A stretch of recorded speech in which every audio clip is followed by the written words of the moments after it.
Hello everyone. आप लोगों को यूपी स्कॉलरशिप से रिलेटेड जो है बहुत सारे अपडेट मिल रहे होंगे, क्योंकि अब यूपी स्कॉलरशिप में पैसा आना भी स्टार्ट हो चुका है। किन किन लोगों का पैसा आ रहा है और किन लोगों का पैसा जिनका अभी तक नहीं आया है वो कब तक आएगा, ये सभी चीजें जो है डिटेल से हम आज इस वीडियो में जानने वाले हैं। साथ ही साथ आप लोगों के स्टेटस जो है, ज्यादातर स्टेटस रिजेक्टेड को लेकर के हैं कि मैम मेरा रिजेक्टेड दिखा रहा है पीएफएमएस पे, इसका क्या मतलब है, पेमेंट कब तक आने वाला है, और साथ ही साथ में जिन लोगों ने करेक्शन किया है उनका अपडेट कब तक होगा, अभी भी वही स्टेटस शो हो रहा है, इसको लेकर के भी आप लोग टेंशन में हो। और साथ ही साथ करेक्शन डेट को कब तक बढ़ाया जाएगा, क्या करेक्शन डेट अभी बढ़ेगा या नहीं बढ़ेगा, इन सभी क्वेश्चंस का जो है आपको आंसर इसी वीडियो में मिलने वाला है। तो फ्रेंड्स, चैनल पर पहली बार विजिट कर रहे हो तो चैनल को सब्सक्राइब कर लेना, बेल आइकन को हिट कर देना। यहां पर आपको यूपी स्कॉलरशिप से रिलेटेड हर इंफॉर्मेशन दी जाती है जो आपके लिए जरूरी है। चलिए, सबसे पहले तो अगर मैं बात करूं तो यूपी स्कॉलरशिप में पैसा आना स्टार्ट हो गया है, जो सबसे मोस्ट इंपॉर्टेंट है। बच्चों का क्वेश्चन ज्यादा से ज्यादा यही हो रहा था कि मैम पैसा कब तक आएगा, अभी तक नहीं आ रहा है। और हमने आपको बताया था कि यही वीक था, यानी कि ये जो मंडे टू सैटरडे का आपका वीक था, इसमें पैसा आना था और पैसा जो है नहीं आया था। 14 को और 15 को पैसा भेजा गया है। 14 फरवरी और 15 फरवरी को पैसा आया है, लेकिन किन लोगों का, 11-12 के बच्चों का आया है। देखो यहां पर मैं आपको प्रूफ के साथ दिखा रही हूं, तो बहुत सारे लोग बोलेंगे कि आप ऐसे बोल रही है। यहां पे देखो 14 फरवरी है, ठीक है, यहाँ पे इनका पैसा आया है ये, और 11-12 का है। ये भी मैं बता दूं कि और किसी का नहीं, अभी मतलब ग्रेजुएशन बीएड डीएलएड वालों का नहीं आया है, ये क्लियर रखे। देखो बीएड डीएलएड में ना हेवी अमाउंट आता है, पैसा थोड़ा ज्यादा आता है, तो उन लोगों को सबसे लास्ट में ही भेजता है। तो अभी 11-12 का पैसा आप यहाँ पे देख सकते हैं, इनका यहाँ पर सारी चीजें जो है आपको दिखाई दे रही हैं। 14 फरवरी को ये पीएफएमएस का जो पेमेंट सेक्शन है, जो पेमेंट वाला है, वहां से जाके देखोगे तो आपको दिखाई देगा, और यहाँ पर भी आपको जो है ये चीजें दिखाई दे रही हैं। तो यहाँ पर अमाउंट भी आपको दिखाई देगा, 2754 रुपया जो है इनका आया हुआ है। तो 11-12 के बच्चों का पैसा आ रहा है। अगर आपने अभी तक अपना स्टेटस चेक नहीं किया है तो जाके चेक कीजिए। आप लोग को पीएफएमएस पे जाकर के पेमेंट वाले में, बेनिफिशियरी में तो चेक ही कर लो, लेकिन बेनिफिशियरी के बाद पेमेंट वाले में चेक कर लो कि देखो उसमें पैसा आपको शो होने लगेगा। अगर नहीं शो हो रहा है तो बहुत जल्दी शो होगा, क्योंकि 11-12 का पैसा पहले भेजा जा रहा है। अब बात आ जाती है दूसरा जो आप लोग का क्वेश्चन है कि मैम हमारा कब आएगा। हमारा दैट मीन्स की ग्रेजुएशन आप लोगों का, जिनका बीएड है, जिनका डीएलएड है, हमारा कब आएगा। देखो आप लोगों का इस वीक में, यानी कि ये मंडे टू सैटरडे में आप लोगों को देखने को मिलेगा।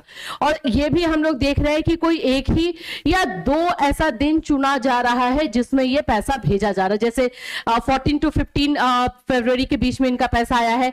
आप लोगों का भी मे भी हो सकता है थर्सडे फ्राइडे तक में आपको पैसा देखने को मिले, यही 2 दिन के बीच में, ठीक है। तो बस आप लोग नेक्स्ट वीक का वेट कीजिए और चेक करते रहो। अभी पीएफएमएस पे जाके डायरेक्ट आप लोग जो है बेनिफिशियरी भी चेक करो और अपना पेमेंट सेक्शन भी जो है चेक करते रहो कि आपका उसमें शो हो रहा है या नहीं हो रहा है, ठीक है। चलिए अब बात करते हैं वैसे बच्चे जिनका स्टेटस आप लोगों ने हमें सेंड किया है। देखो सबसे पहला तो मेरे पास आ रहा है कि मैम पीएफएमएस पे जब जाकर हम लोग बेनिफिशियरी में चेक करें तो क्रिएटेड के बाद फिर रिजेक्टेड क्यों हो जा रहा है, और उसमें आधार नंबर डुप्लीकेट ऐसा दिखा रहा है। बाबू ये सब ग्लिच है, टेक्निकल है। ये सारे जो है 3 पार्ट में, एक बार क्रिएटेड होता है, एक बार आपका रिजेक्टेड होगा, 2 बार रिजेक्टेड होगा इनफैक्ट, एंड देन वैलिडेटेड होता है। तो ये सारा प्रोसेस है, सबका सेम नहीं होता, किसी का तो पूरा फर्स्ट में ही वैलिडेटेड हो जाता है।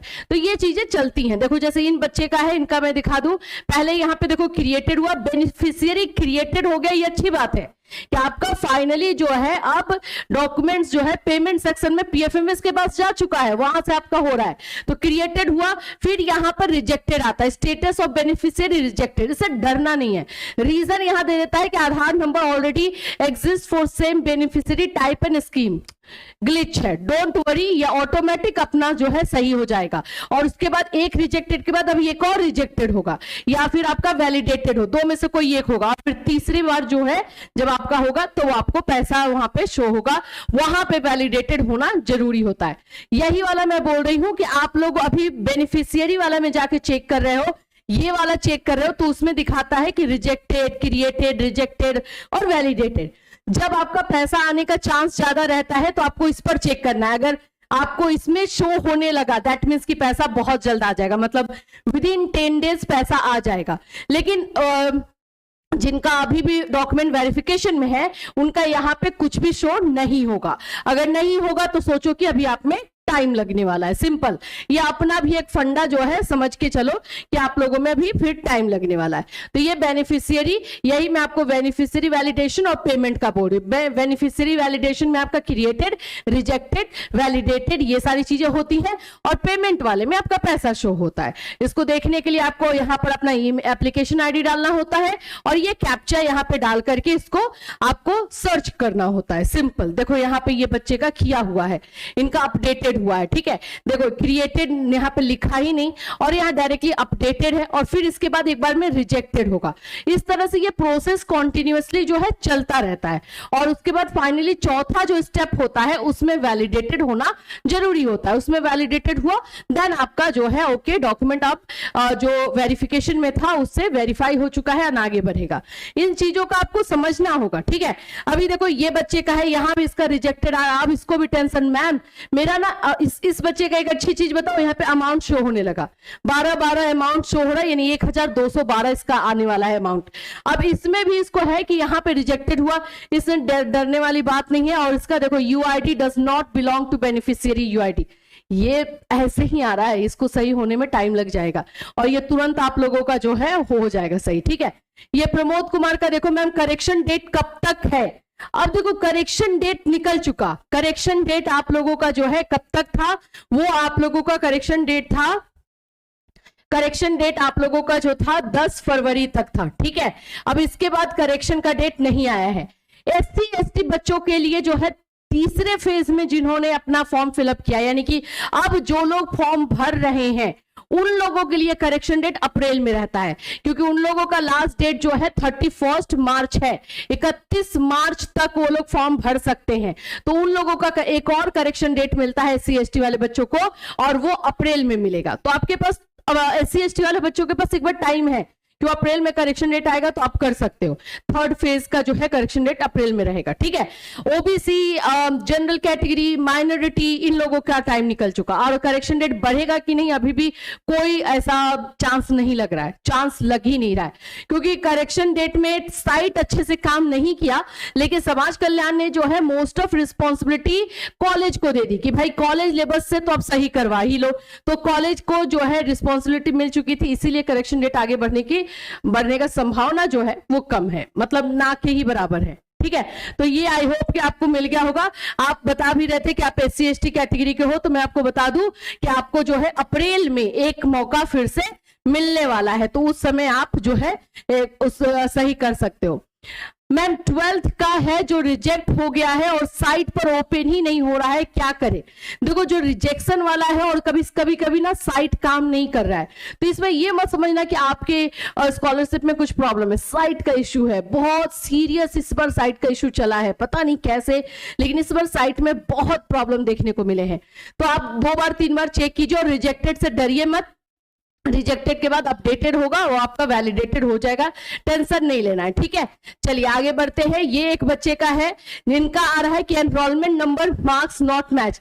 इनका कह रहा है कि मैम मैंने करेक्शन करवा लिया है लेकिन मेरा स्टेटस अपडेट नहीं हो रहा है। अब सुनो, जो बच्चे करेक्शन करवाए हैं उनका स्टेटस अभी भी पुराना वाला शो हो रहा है, अभी नहीं बदलेगा बाबू, समझो ना, पूरा प्रोसेस भी समझो।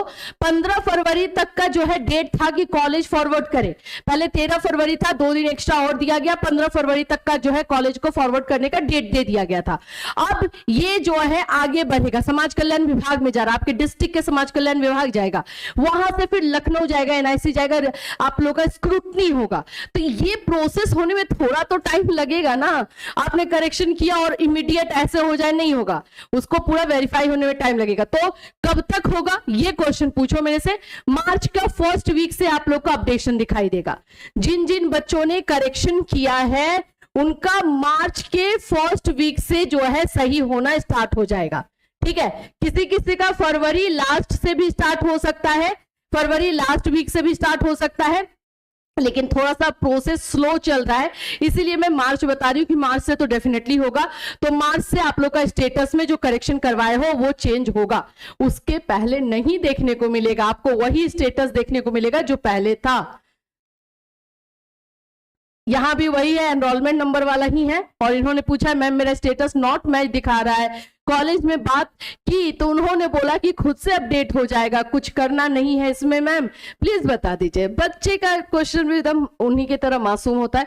मैं आपको बता रही हूँ इसमें टाइम थोड़ा सा लगेगा और अपडेशन आपको मार्च फर्स्ट वीक में देखने को मिलेगा, टेंशन मत लो जिन्होंने भी करेक्शन करवाया है, ठीक है। आई होप समझ में आ गया हो। चलिए नेक्स्ट है, इनका है application form rejected by institution, college की तरफ से इनका एप्लीकेशन रिजेक्ट कर दिया गया है। तो ये तो आपको कॉलेज में जाके पूछना पड़ेगा कि सर मेरा फॉर्म आपने क्यों रिजेक्ट किया, कॉलेज से है तो कॉलेज से आपको आंसर लेना होगा, कॉलेज जाकर के पता करना होगा। और अगर सही में रिजेक्ट किया है या यहाँ पर बाय डिफॉल्ट ऐसा ही कुछ दिख रहा है तो एक बार कंफर्म जरूर करना होगा, कॉलेज में जाके पूछिए, आगे का प्रोसेस पूछिए, क्यों किया है रीजन वही बताएंगे, ठीक है, क्योंकि रीजन ऐसा इसमें कुछ लिखा हुआ नहीं है। तो ये आप लोगों के स्कॉलरशिप से रिलेटेड अपडेट है कि आप लोगों का पैसा 11-12 का आना स्टार्ट हो चुका है। ग्रेजुएशन लेवल का जो भी है, चाहे बीएड हो, डीएलएड हो या फिर आप लोग का बी फार्मा हो, ग्रेजुएशन हो, बीटेक हो, इन सभी का नेक्स्ट वीक में आएगा। फर्स्ट फेज वालों का जिनका वेरीफाइड है, सब कुछ है, तो स्टेटस अपना जो है पीएफएमएस पे जाके चेक करते रहो। और आप लोग का जो इसका करेक्शन डेट का जो एक्सटेंशन है कि बढ़ेगा कि नहीं, चांस कम लग रहा है, नो के नहीं के बराबर है। एससी एसटी को एक और मौका मिलेगा जो कि अप्रैल में मिलेगा, करेक्शन डेट आप लोग का अप्रैल में आएगा। और आप लोगों का जो है स्कॉलरशिप का डेट बढ़ेगा कि नहीं, तो इस पर तो बहुत ज्यादा अभी हंगामा हो रहा है, बवाल हो रहा है। स्कॉलरशिप का डेट बढ़ भी सकता है, ऐसा चांसेस सब नजर आ रहा है। तो अगर ऐसा कुछ होता है तो बिल्कुल हम आपको इन्फॉर्म करेंगे, टेंशन मत लेना, पूरी तरीके से हम इस पर नजर बना करके रखे हुए हैं। स्कॉलरशिप से रिलेटेड कोई भी अपडेट आपको इसी चैनल के माध्यम से इन्फॉर्म किया जाएगा। Till then take care everyone.